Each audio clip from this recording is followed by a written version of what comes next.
Welcome to Port Hedland, a city about 1,500 kilometers up north from Perth. Port Hedland is also known as the heartbeat of the Australian economy because this is the place where most of the iron ore comes from, as being shipped all over the world. And in the waters behind me, you can see container ships going in and out all the time. It's said there's about 1 to 2 container ships per hour that are leaving the port to somewhere in the world. And if you realize that each of those container ships have a value of $20 to $50 million worth of iron ore or iron ore related products, you can imagine how much goes out of here 24/7, 365 days a year. So this hotel is an old Ibis style hotel that's going to be reconverted in the #1 hotspot of Port Hedland. They want to turn this into the #1 hotel of Port Hedland. It is already quite well established, but it definitely needs some renovation. Port Hedland and the beach just in front here is also very well known for its turtle nesting. This beach is one of the very few beaches in Australia where turtles come out of the sea and nest right in an urban environment, because there's houses along the coast here. Last night I had the amazing experience to go out there and watch the turtles come out of the sea. It just happened that it was high tide around sunset, the time when they come out. So I went out there with other people, and they put you up in lines on the beach, sitting low to the ground, so that turtles think that you're a rock or something like that. You don't move, and then you just let them come up. And the amazing experience that happened is that one crawled up just up to my knee and just kept going, and then somewhere a bit further down started to nest.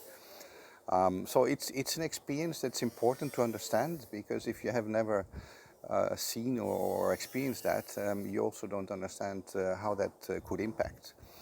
No flashlights, no lights and all that. So this hotel, in terms of lighting, for us will be a very special challenge. We will need to comply with the environmental regulations in terms of light pollution, color of the light and all that. You need to go into the warm amber, nearly red colors, which is something that we will do.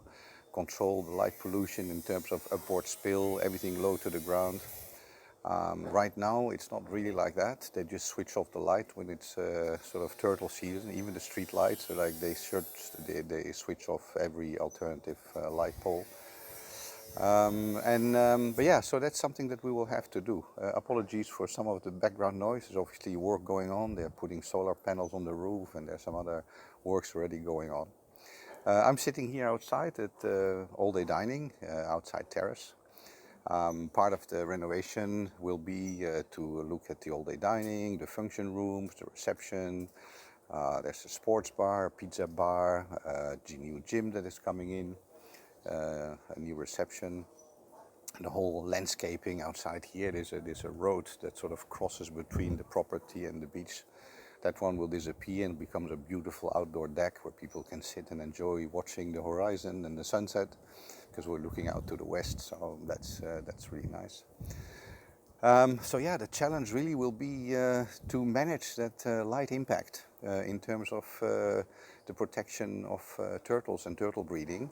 So this makes this project a very interesting and challenging project for us, something new, something out of the ordinary. So we're looking forward to that. We'll come back here definitely many times over the coming year to get this all done. And yeah, it's one of those projects that I think is nice. Also, besides the turtle, we also have the situation that the environment is quite harsh. We are looking at temperatures of up to 40 degrees today, so very hot. It's quite cool at night. There's a little breeze now, as you can see. So if you're in the shade, I'm in semi-shade right now, it's okay. But if you go out there in the full sun, it's burning, man. It's really, it's really hot. So the light fittings that we are going to choose, not only do they have to comply with the environmental regulations, but also with the harsh climatical conditions. As you can see, there's also a lot of flies flying around, typical for Australia.